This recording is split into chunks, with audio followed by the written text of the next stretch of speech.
जय श्री राम। श्री राम चैनल के दर्शकों को मेरा बार बार नमन। मेरे मित्रों, मैं आशा कर रहा हूँ आप लोग मुझे देख रहे हो, लाइक कर रहे हो, सब्सक्राइब कर रहे हो और मेरी वाणी को जन जन तक पहुँचा रहे हो। मेरे मित्रों, मैंने कल बताया था कि श्लोकार्धम श्लोकपादम वा पठे भागवतय नित्यं पुण्यमाप्नोति राजसूयशमेघयो। जो पुरुष नित्य प्रतिदिन भागवत का आधा श्लोक या चौथाई श्लोक भी पढ़ता है, उसे राजसूय यज्ञ करने के फल की प्राप्ति होती है। जो भगवान का चिंतन करता है, तुलसी का सींचना, गौ की सेवा करना और भागवत का नित्य पाठ करना, ये भगवान उस पर बहुत प्रसन्न होते हैं। अंत समय में जो भागवत का आधा श्लोक भी सुन ले तो उसे भगवान स्वयं वैकुंठ लोक ले जाते हैं। वो अवश्य ही भगवान का सायुज्य प्राप्त करता है। जो दुष्ट अपनी सारी आयु चित्त को एकाग्र करके श्रीमद् भागवत का थोड़ा सा भी मनन पाठन नहीं करता, वो समझो कि गधा है, चंडाल योनि में प्राप्त हुआ है। वो मात्र अपने माता के गर्भ में आया है, उसे प्रणव पीड़ा की वेदना देने के लिए घर में आया है। कह रहे हैं कि इसीलिए उसकी उत्पत्ति हुई है। शुक शास्त्र के यानी इस भागवत शास्त्र को जो सुनता है तो समझो पृथ्वी पर उसके तुल्य कोई नहीं है।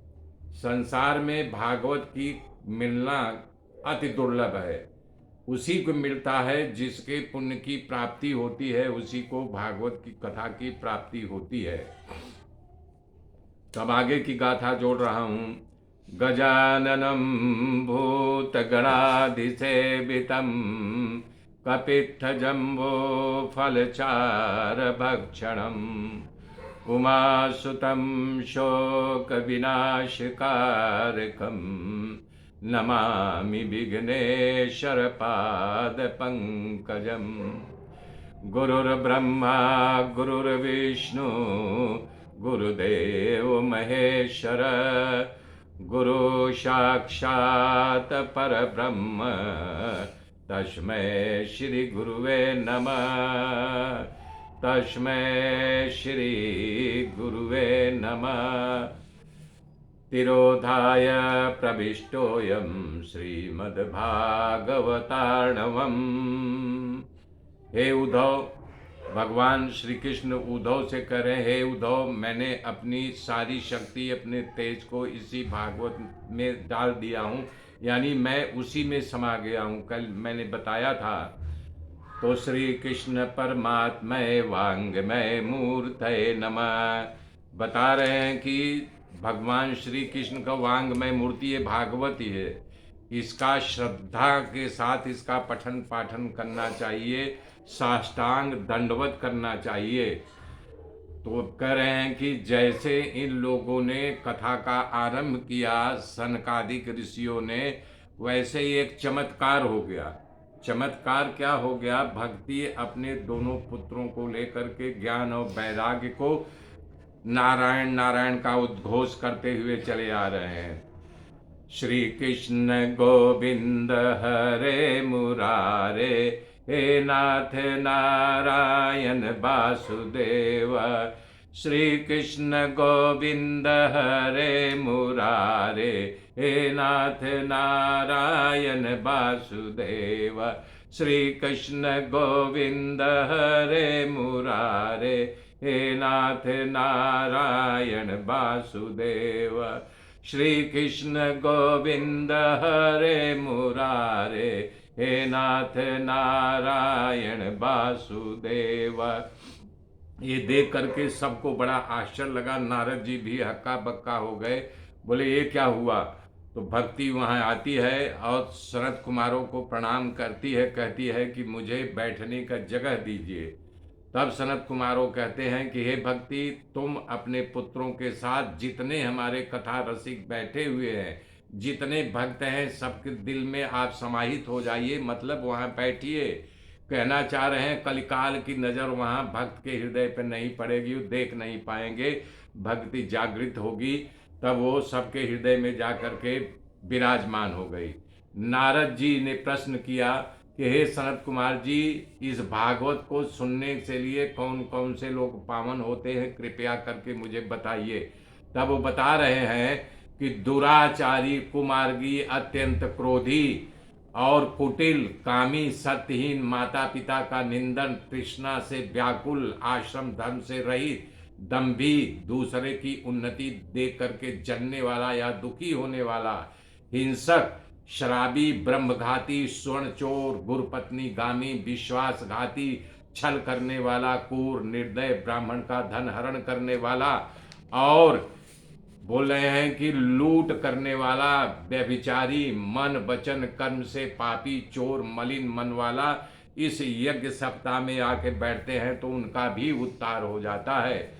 तब बोल रहे हैं, इस पर मैं आपको एक प्राचीन इतिहास सुनाता हूँ। शरद कुमार कह रहे हैं कि तुंगभद्रा नदी के किनारे एक गांव था जो बड़ा रमणीय था, वहाँ हर वर्ण के लोग बसे हुए थे। उसमें आत्मदेव नामक ब्राह्मण भी निवास करता था, जो श्रोत और स्मात्र दोनों कर्मों को करता था।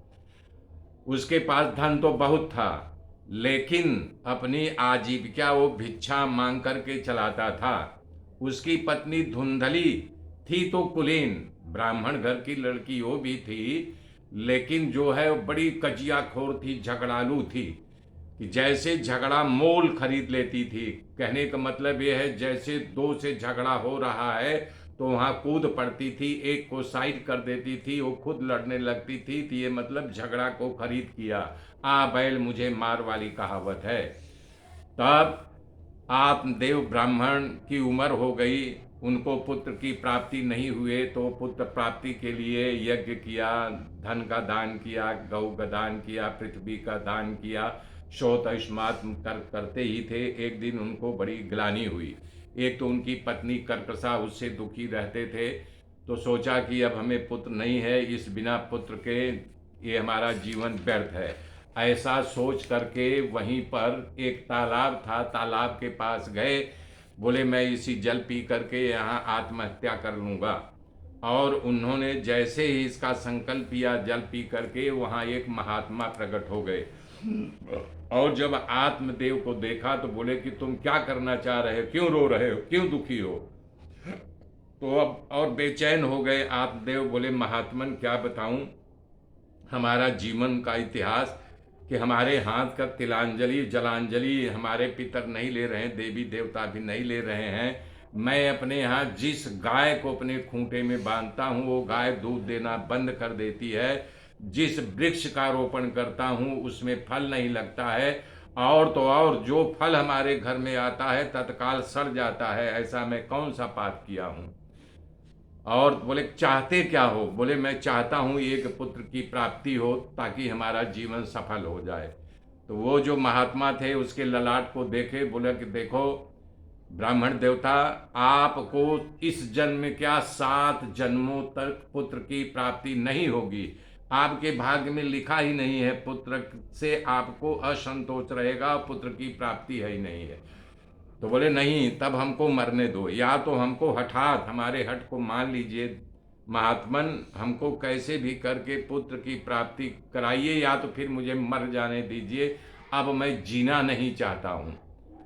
तब उन्होंने कहा कि अच्छा भैया तुम मरो नहीं ब्राह्मण, कि मैं एक उपाय करता हूँ, ये तुम्हें एक फल दे रहा हूँ और ले जा करके अपनी पत्नी को खिला दो, लेकिन शर्त यह है कि एक समय भोजन करेगी, 1 साल तक आचार विचार सत्य का पालन करेगी, और एक टाइम एक अन्न खा करके अपना जब तक प्रसव न हो तब तक अपना जीवन बिताएगी।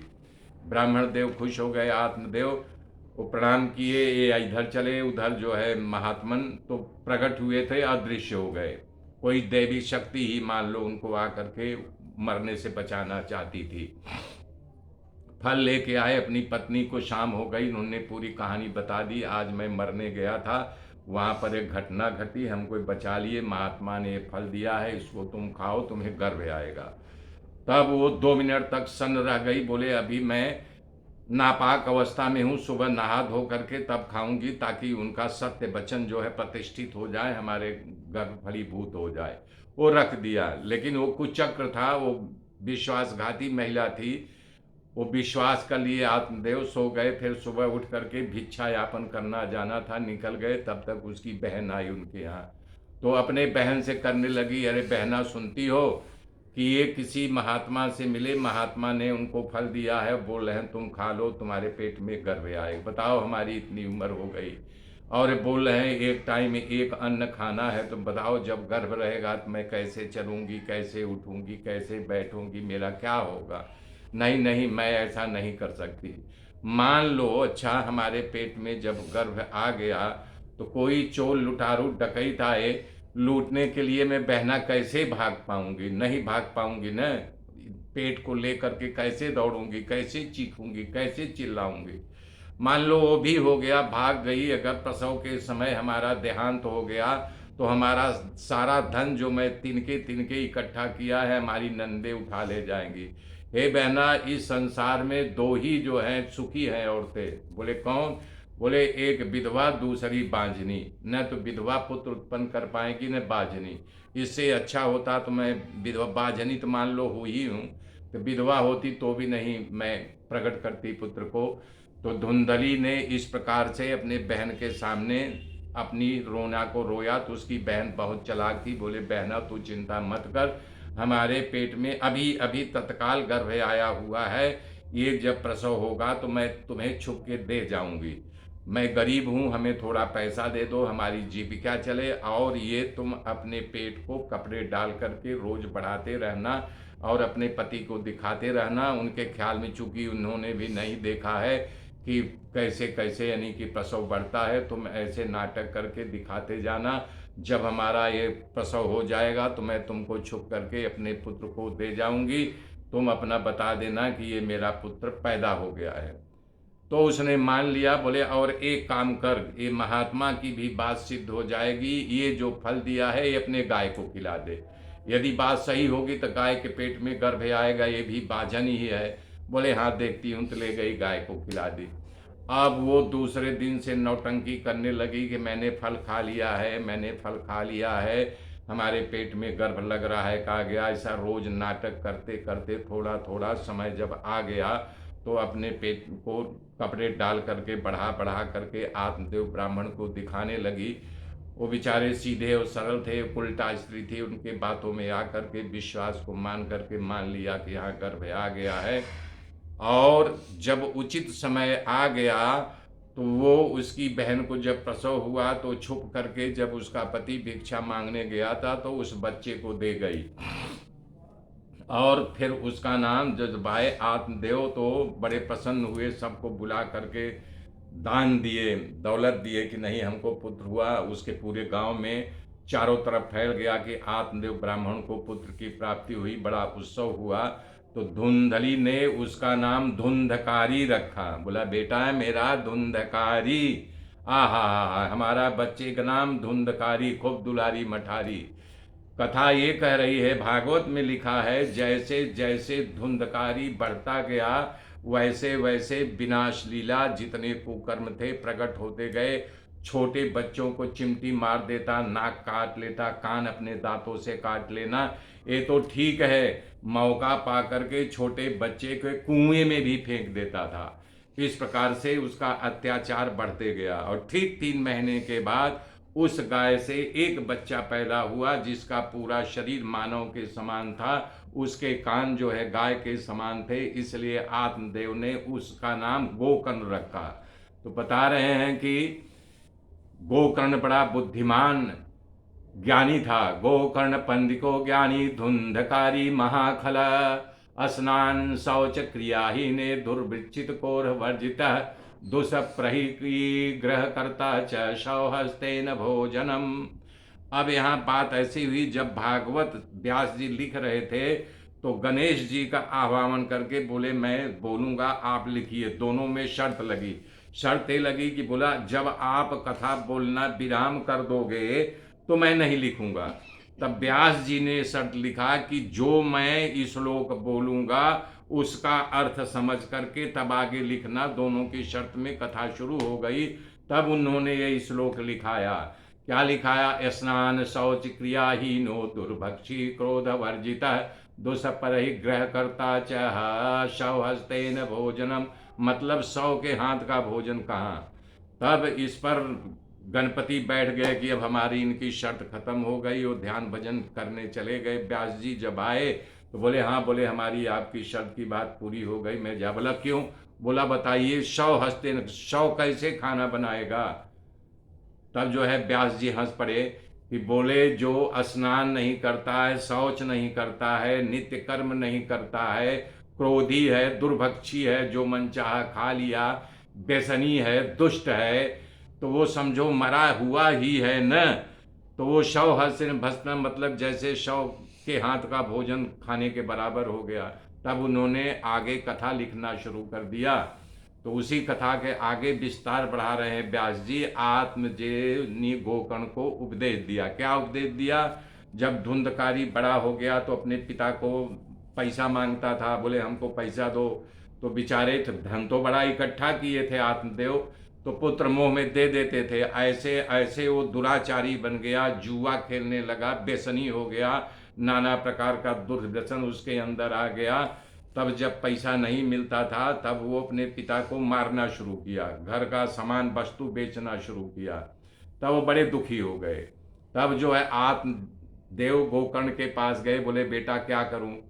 तब वहां पर उपदेश दे रहे हैं गोकर्ण की असार खल संसारे दुख दुर्विमोह सुतः कस्य धनम कस्य स्नेह वाजत्ले अनिश्चम। गोकर्ण संसार को 3 रूप बताया है। ये विमोहक है, दुख रूपणी है, और इस संसार में अपना कुछ नहीं है। जो कुछ भी है वो ईश्वर का करता धरता है, वही मालिक है। ये विमोहक है, इसके मोह में क्यों पड़े हो?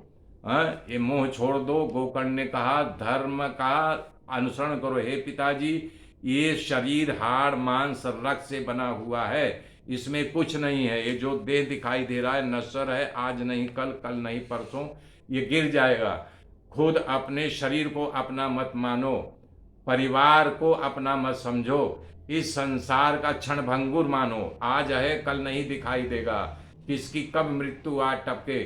संसार के सारे पदार्थों को भगवान का मानो, वैराग्य पूर्वक भगवान की भक्ति करो, सर्वदा भजन का सहारा लो, तमाम प्रकार का लौकिक धर्म छोड़ दो, सर्वदा साधु पुरुषों की सेवा करो, भोगों की लालसा को छोड़ दो और भगवान की कथा का पान करो, यानी कथा का सुनो। तो एक दिन जब ये चले गए आत्मदेव घर छोड़ करके, तब वो अपनी माता को सताने लगा। बोले माता पैसा दो। तो बेचारी जो छुपा के रखी थी आत्मदेव से चोरी छल कपट करके तो पैसा देती थी, तो वो ले जा करके जुआ खेलता, व्यभिचार करता। तो जब पैसा नहीं रह गया, घर के बर्तन बेच दिए, घर में खाने बनाने के बर्तन भी बेच दिया। बोले पैसा दो, अगर नहीं देगी तो कल तुझे लुआठा, लुआठा मतलब लकड़ी जो जलती रहती है, इसी से तेरा मुंह दाग दूंगा और तुझे मार डालूंगा। तो स्त्री जाति और डर गई कि हमारा पुत्र हो सकता है कि हमें लुआठा दाग के मार डाले। तो सामने कुआं था, उसी में रात में ही कूद पड़ी और मर गई। जब मर गई भैया तो हाहाकार मच गया पूरे गांव में कि ये मार डाला, मार डाला। तो गोकर्ण जो है तो 2 बचे, धुंधकारी और गोकर्ण। गोकर्ण सोचा अपने मन में कि ये जो है दुराचारी है और काली के कोठरी में रहने से सफ़ेद कपड़े में कलंक लगता लगता, धब्बा लगता लगता लगता है। तो उन्होंने विचार किया कि इसके साथ मैं नहीं रहूँगा। तो घर छोड़ करके जो है गोकर्ण चला गया। जब वो गोकर्ण चला गया तो घर में अकेले बचा। जब अकेले बचा तो यहाँ वो भोग, यहाँ पर जो है राजा भर्तरी ने कहा है भोगान मुक्ता भयमेव भुक्ता। मनुष्य क्या भोग को भोगता है, भोग ही मनुष्य को भोग जाता है। अपने कुवृत्तियों में फंसा करके भोग उसको मार डालता है। तो बता रहे हैं कि वो ये सब सारी दुष्ट स्त्रियों का संग कर लिया। दुष्ट स्त्रियों का मतलब 5 वेश्याओं को ले आया अपने घर में और 5 वेश्याओं को ला करके उनका लालन पालन करने लगा, उनके साथ शयन करने लगा, भोग को भोगने लगा। रोज वो स्त्रियां जो है नया नया डिमांड करती, तो कोई नौकरी चाकरी थी नहीं, तो जाता कहीं से चोरी करके, कहीं से व्यभिचार करके लाता। तो एक दिन पांचों ने बोला नहीं, हमें सुंदर गहने और सुंदर वस्त्र चाहिए। तो गया कहीं राजा के यहाँ हाथ मार लाया, और आया जब पूछी कि ये सब इतने गहने इतने कपड़े लत्ते कहाँ से लाए, तो बोला मैं राजा के यहाँ से चोरी कर लाया हूँ। तो पांचों डर गई कि अभी छोटी मोटी चोरियां करता था, राजा के सैनिक चारों ओर तलाश करेंगे, अगर भूल से कभी हमें ये पहना हुआ देख लिया तुरंत गिरफ्तारी होगी, इसका क्या होगा हम नहीं जानते, हम लोग जेल की चक्की पीसेंगे। तो पांचों ने आपस में तैयार, बोले क्या करें, बोले आज को ही हम इसे मार करके यहीं पे गाड़ देते हैं। तो पांचें औरतों ने मिल करके उसको पहले खाट में जो सोया था रस्सी से बांध दिया ताकि उठ के भागे नहीं। तब गले में रस्सी खींच करके दो इधर एक उसके ऊपर चढ़ बैठी, गो गो करने लगा। बोले तो मर नहीं रहा है। तब तो जो अंगारा जल रहा था, जलता हुआ अंगारा मुंह पकड़ करके अंदर ठूंचने लगी, ब्यां ब्यां करके मर गया। जब मर गया तो बोले क्या, तो बोले इसी खाट के नीचे तुरंत रातों रात गड्ढा खोदे और उसमें डाल करके मिट्टी समथर करके रातों रात लीपा पोती कर दिया, सो गए। जब सुबह हुआ तो गांव वालों से बोलना शुरू किया, हमारा कंत जो है दूर जा कर के धन कमाने के लिए चला गया है, सालों में आएगा। ऐसा एक दिन 2 दिन के बाद धीरे धीरे जो है पांचों वहां से चली गई। जब चली गई तो बता रहे हैं भागवत में लिखा, रहिस्त्राम नयन तो विश्वासम दुष्टा नाम कार्य बुध। दुष्ट स्त्रियों का संग नहीं करना चाहिए, उनके ऊपर विश्वास भी नहीं करना चाहिए। उनकी जबान तो बड़ी मीठी होती है, लेकिन धारदार दुधारी तलवार हैं, इधर भी काटेंगी उधर भी काटेंगी। जैसे इसके साथ हुआ धुंधकारी के साथ, वो दोनों उसको लूट करके मार करके वहीं दफना करके चली गई। तब गोकर्ण तो गांव छोड़ के चला गया, कहीं किसी संबंधी के जरिए सुना कि धुंधकारी जो है इनकी मर गया, क्या हुआ उसका पता नहीं चल रहा है। तो समझ गया कि मर ही गया होगा, दुराचारी था, उसको कोई मार डाला ही होगा। तो जा करके उसका श्राद्ध किया, गया में श्राद्ध किया। श्राद्ध करके धीरे धीरे जो है अपने गांव में आया तो तुंगभद्रा नदी में स्नान किया और रात में जा करके आंगन में सो गया। तो देख रहा है एक छाया प्रकट हुई, पहले बादल की आकृति का, फिर भैंसे के आकृति का, फिर सियार की आकृति का, फिर ऐसे गूं गूं करके बोलने लगा। तो गोकर्ण समझ गया कि ये कोई प्रेत है, तो अपने कमंडलू से जल निकाला, छेटा मारा तो उसका थोड़ा वाचा प्रकट हुआ। तो बोले भैया मैं आपका भाई धुंधकारी हूँ, मैंने बड़ा कुकृत किया था, अपने पिता को ताड़ना दिया, धन का नाश किया, माता हमारे डरबस हमारे अत्याचारों से ऊब करके कुएं में गिर गई। ये मैं 5 वेश्याओं को लाया था, वो मुझे बलात् मार करके हमारे, इसलिए बोलना जीवा ही नहीं तो क्या बोलूँ, वो हमको मार करके यहीं गाड़ दिया है। मैं प्रेत योनि में भूखा प्यासा, जो लोग संडास पेशाब करते हैं वही खा पी करके मैं जी रहा हूँ, भैया मेरा उद्धार करो। तब गोकर्ण कह रहा है कि मैं तुम्हें अपनी बुद्धि के अनुसार गया में जा करके तुम्हारा पिंडदान किया था, तुम्हें नहीं, बोले हजारों नहीं लाखों गया में जा करके पिंडदान करो, हमारी मुक्ति नहीं होगी। तब बोले भैया मैं नहीं जानता, किसी विद्वान को बुला करके हमारे मुक्ति का उपाय पूछिए। तब गोकर्ण ने कहा अभी तुम जा करके अपने जहाँ गड़े हो, जहाँ तुम्हारा स्थान है, और अपना भयावह रूप छोड़ करके तुम वहाँ जाओ, समाहित हो जाओ, मैं सुबह बात करूँगा, बात करके कुछ न कुछ तुम्हारे मुक्ति का उपाय करूँगा। इस प्रकार से जो है जब वहाँ सुबह हुआ तो अपने गांव वालों के पास गया, लोग देखे, अरे बोला तेरा भाई, बोले मेरे भाई की ऐसी ऐसी दशा है, प्रेत बन गया। बोले क्या, बोले हाँ, बोले उसके मुक्ति का उपाय, तो बोले देख सारे शास्त्र पन्ना पलटे लेकिन प्रेत की युक्ति के उपाय नहीं। बोला एक काम कर, तू सूर्य की उपासना करता है न, बोले हाँ, तब तू जा सूर्य से ही पूछ, श्रीमद्भागवता मुक्ति सप्ताहम वचन इति सूर्य वच। तो सूर्य भगवान ने उसको बताया प्रकट होकर के, तुम जो है भागवत सप्ताह का यज्ञ करो, भागवत सप्ताह को सुनते ही उसकी मुक्ति हो जाएगी। तो बोल रहे हैं धन्या भागवती वार्ता प्रेत पीड़ा विनाशिनी, सप्ताहो अपि था धन्य कृष्ण लोक फल प्रद। तब जो है गोकर्ण जो वहाँ है एक ब्राह्मण को मेन जजमान बना करके बैठाया और 7 हाथ का बांस वहाँ गाड़ दिया और आह्वान किया धुंधकारी को, तो कहाँ बैठे उसी बांस के छिद्र में समा गया। तो वो भागवत की कथा सुनाना शुरू कर दिया। चमत्कार ये हुआ, जब पहले दिन भागवत की कथा किया तो एक पोर फट गया, दूसरे दिन किया तो 2 दिन, तीसरे दिन किया 3, ऐसे से 7वें दिन 7 पोर फट गया। और दिव्य वस्त्रों में जिस दिन सप्ताह खत्म हो गया, वो पीताम्बर पहने हुए उसी शरीर में प्रकट हो गया, सबको नमन किया और स्वर्ग से विमान आया। लोग देख करके आश्चर्यचकित हो गए कि अरे इसके कैसा नहीं, मतलब ये विमान में आया जा रहा है। विमान तो लेकर इसको चला गया। लोग गोकर्ण से पूछे, तब गोकर्ण ने बताया कि देखिए कथा आप लोग भी सुने हो, वो भी सुना था, लेकिन वो निराहार कुछ खाए पिए बिना यहाँ लटक करके बांस में बैठा रहता था ध्यान पूर्वक। उसको अपनी मुक्ति चाहिए थी, इसलिए ध्यान पूर्वक सुनता था, उसका मनन करता था, निधि अभ्यास करता था, सो भी नहीं पाता था और सुबह फिर कथा सुनता था। तो इसलिए उसकी जिज्ञासा ईश्वर के प्रति हुई, उसकी श्रद्धा बढ़ी, मनन किया। आप लोग सुन जरूर रहे थे लेकिन निध्यासन मनन नहीं किया, एक कान से सुने दूसरे कान से निकाल दिए, इसलिए उसको विमान आया और स्वर्ग गया।